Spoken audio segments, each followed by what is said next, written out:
What's up, guys? Welcome to Daily Dose of Reddit. This is your host, Zach, and today's subreddit is r/ChoosingBeggars. Alright, this story's called Crazy Lady Doesn't Understand Why She Didn't Get the Bonus I Earned and Then Refuses to Accept the Power of No! I was scrolling through Facebook when I saw a post about a woman screwing over a family on a local buy swap group. There's always loads of these types of posts, and I'm never usually interested, but I recognize this woman's name. A few years ago, I worked in a call center for a major mobile phone provider in the UK in the incoming upgrades department. People rang in with queries, and we had to try to get them to upgrade, or people who wanted to upgrade rang and we upgraded them. Nicole was an alright person for all of a month while working there. She asked me to cover her shift so she could hold her father's hand as he lay dying in the hospital, and I agreed so I didn't end up looking and feeling like a jerk. The day comes where I cover her shift, and on my way to work, I get a text off her with her phone login details. Each employee has an 8-number long code that was unique to them to log into the phones and computers to take calls and input customer data. I thought it was weird that she texted to me, but ignored it. I had a fantastic day that day for upgrades. I managed to get 16 upgrades, 2 accessories, and 3 new lines, which made me eligible for that month's bonus. I was made up. Nicole returns to work and asked me how the Sunday shift went. She never thanked me, so I told her I had a top day and got that month's bonus in one day. She was extremely excited for me, or so I thought. The day that payslips were released, Nicole came to my computer to ask why the bonus wasn't showing up on her payslip. I told her it was on my payslip because I was the one who earned it, and she says, "Oh, I thought you were using my phone because it was my shift. That's alright, I'll just take half. Do you want my bank details and you can transfer it?" Wow. Just wow. No, Nicole, I'm not giving you crap. She turned on me something awful, calling me a horrible bimbo and cursing my family for keeping her money from her. So I took it to my team leader, and Nicole apologizes. And then the next day, asks me for a quarter of the bonus for letting me cover her shift and have that great day. She gets a firm no, but decides that must mean I'll accept buying her dinner for a fortnight because it's the least I can do and the least she deserves. Her words, not mine. She let me know this when she added crap loads of food to her order and got 5 drinks and told the lady that I'd pay. She even tried walking off with her tray. She got shouted back by at least 5 people, and I finally told her to step off or I'll go to HR. What the frick, tack, dude? If you want a bonus, you earn it. It's not like we're socialists. We don't just hand these things out like freaking rec league trophies.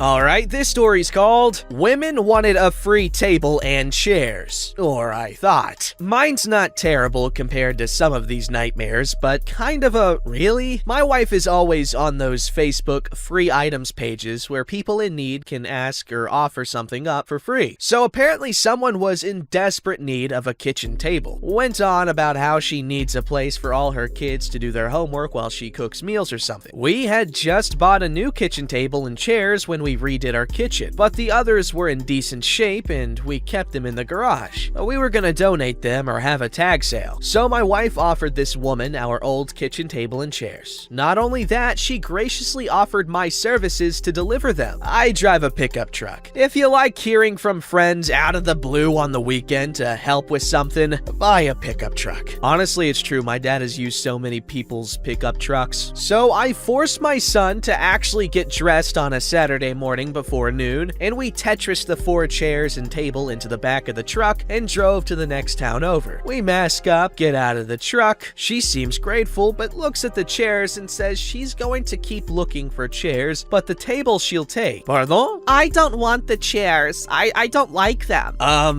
Okay. My son was smiling because he thought he was going to get to see me WWE a chair on a woman. So we drive 4 chairs to the Goodwill with me muttering like the dad in A Christmas Story the whole way. We got home and I let my wife know, never again. Nope, I'm done. Well, until the next time she needs me to do something, because that's what husbands do.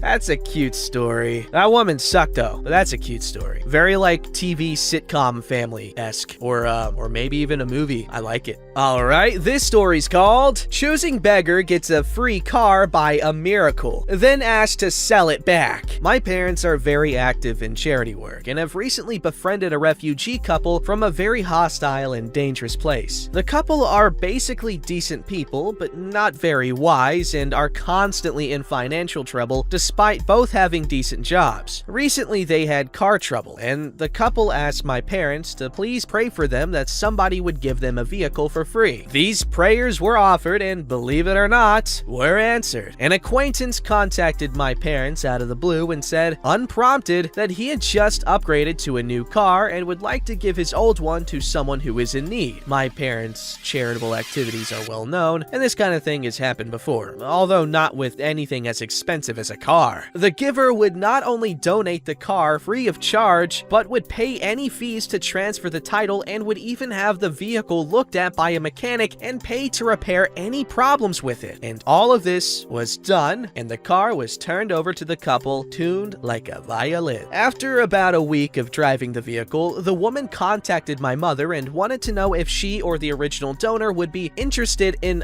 buying the vehicle back. A price was suggested that exceeds the likely value of the vehicle, although the woman was careful to specify that she would be open to negotiations. And having been turned down with no excessive politeness, then went on to ask her advice with respect to another car she is considering purchasing for $16,000, which would be entirely debt financed. So my parents are bitterly hurt and embarrassed, and the original donor is furious, and the only silver lining is that I'm probably going to end up with the car. Do you believe in miracles?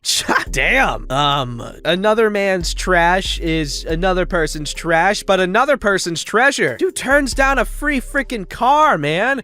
And even if you wanted to sell it, why would you try to sell it back to the person who gave it to you for free? That is messed up aroni and cheese. Cheese, I tell you, cheese. Green moose, rubber goose. This story's called Large Fries, Chocolate Shake. Odd parents, fairly odd parents. I've done this before in a video, but I don't care. I see large fries in the title, I have to take it. Retcon the last time I did that joke, bit thing, whatever you want to call it. Well, anyways, this was my first semester going to college, fall 2019. There is a burger joint that I like to splurge on once a week since my fun money is around 20 bucks. Anyways, I was walking over to the burger joint from my dorm when I met Choosing Beggar, who stopped me and explained how he just got out of prison and was really hungry. I was an idiot for believing Choosing Beggar's story of how he just got out of prison and was starving. Choosing Beggar told me he just wanted a 1-patty burger and small fries. Would have been around $9.50. What? I guess some places. The way the burger joint works is kind of like Subway, where you pick what's on your burger and it can range from $6 to $12, and the fries are $3 to $5 depending on the size.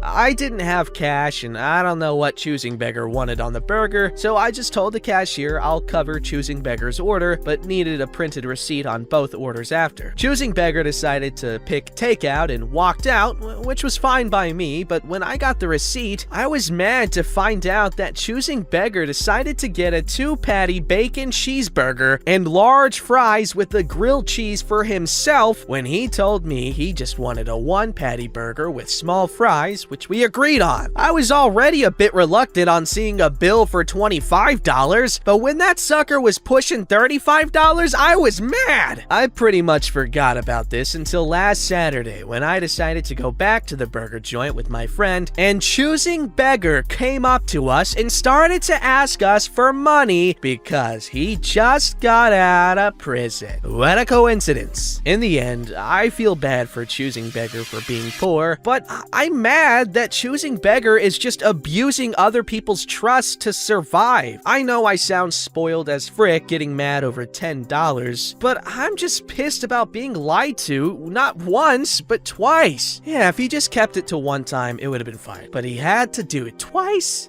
Man. That's messed up. I 100% can understand and see and honestly agree with OP's perspective. Yes, to some people, he would sound spoiled. All right, believe it or not. honestly, like, when the stakes are higher, what people become okay with and what people resort or end up doing is just mind-boggling. Like, for instance, imagine you've been inside all day, you know, chilling, and then you're eating a sandwich, all right? You drop the sandwich on the floor. I mean, I'll eat it because I don't give a crap, but a lot of people would be like, ew, I touched the floor, gross. And so they toss it, feed it to their goldfish. I don't know what people do with sandwiches besides eat them. Anyway, but if you're, say, like in a survival situation, you drop your freaking sandwich on the ground, you're not gonna care. You're just gonna eat it. And you can eat a bit of dirt. It's not gonna kill you. I mean, don't quote me on that. But you can consume dirt and you'll be fine. Your body will just poop it out. But the thing is, you might think deceiving someone to get, you know, an extra 10, 15 bucks worth of a meal is messed up. And yes, it is. But to them, it's just a means to live. And a lot of people in a similar situation would probably not see much of a problem. Therein lies the assumption that, you know, just because they're better off than you doesn't mean they're well off. It sucks. The world is the way it is. I wish there were alternatives for people and make it easier for anyone to get food that they need to survive. Unless that dude is just scamming for fun. That happens all the time.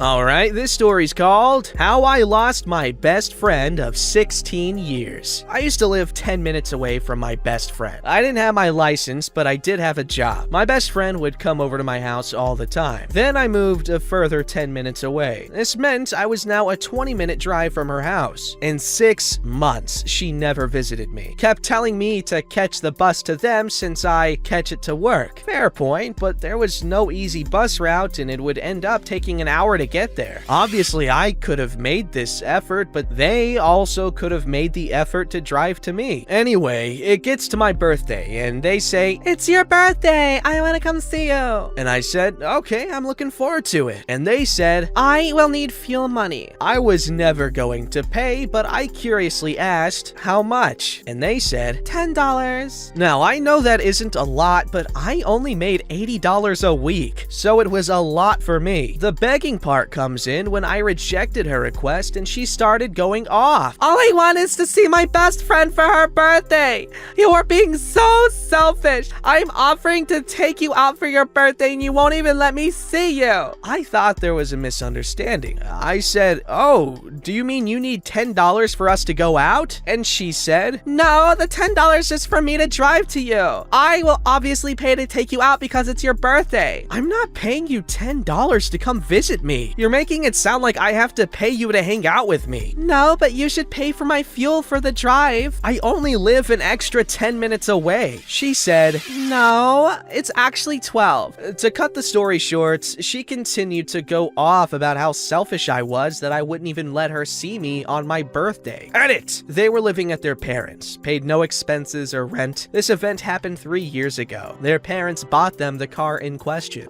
See, that's not cool. Like, if they're really your friends, they really shouldn't freaking care about a 20-minute drive to hang out with you. Obviously, it does get annoying. Like, I can imagine it getting annoying after a while, but, you know, that's not something that an actual friend would care about, if we're being honest. Obviously, you should make some effort to come see them whenever you can, you know, to make it seem like you're putting in an effort as well, but she's not even willing to drive to you, which is easier. She's making you pay on your birthday. That's not cool. Not a cool friend. Zach says dumper. Alright, this story's called Sister-in-Law Wanted Expensive Prescriptions. My youngest brother and his wife got into some serious financial problems because of his wife's medical issues. His wife, I'll call her Tammy Faye because of the amount of makeup she wore, was on several kinds of generic medications that she took 3 times a day. My daughter and son-in-law are pharmacists and own their own store at the time. So I asked if they could give Tammy Faye her prescriptions at cost and I would pay for them. They agreed and had the prescriptions transferred from the old pharmacy. A few days later, my son-in-law got a fax from the doctor's office with all brand name prescriptions, which would have cost me a small fortune. He called the doctor's office to find out why the change from generic 3 times a day meds to once a day extended release meds. The office explained that Tammy Faye requested the change because she couldn't remember to take her meds 3 times a day. He was pissed. He told the office noticed that I, his mother-in-law, was paying for these meds, and that I couldn't afford all those brand name meds. The doctor's office called Tammy Faye and told them that they were changing her back to the generic meds. Now Tammy Faye was pissed. She called my son-in-law and cussed him out for calling her doctor. He told Tammy Faye that he was filling her prescriptions as a courtesy to me, and that he didn't have to fill her prescriptions. He immediately transferred the new brand name prescriptions to the previous pharmacy and washed his hands of her. I let my brother know what his wife tried to pull, and he was not happy with her. I have other Tammy Faye stories if anyone is interested. Damn, the audacity! Some people need to realize that just because you suffer doesn't mean others need to suffer too. Man, if only I could explain that logic to car crashes.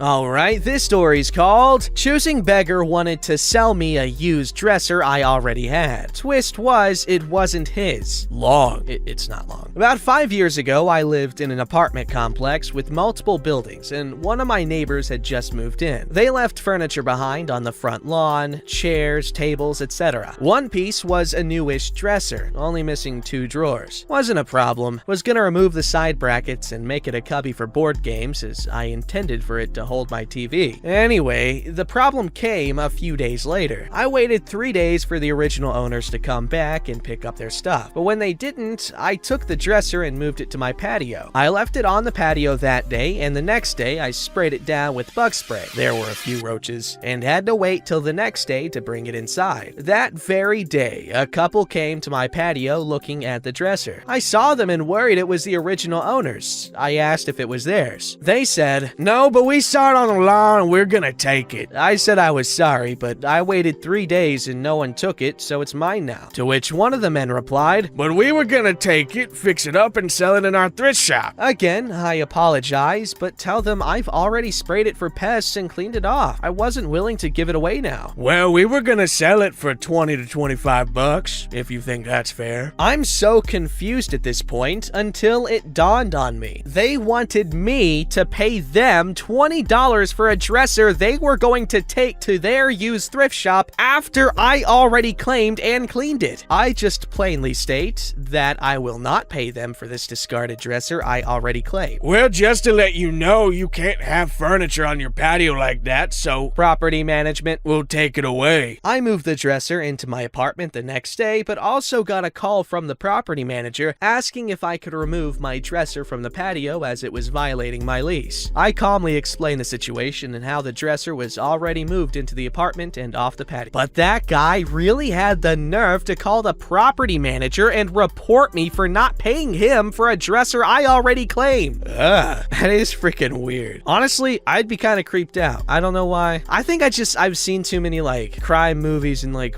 crime shows and stuff to where I think in a story like this, I just think that people are gonna be hostile and just try to freaking muscle the dresser off of OP. I just assumed that's where that was going, like through intimidation.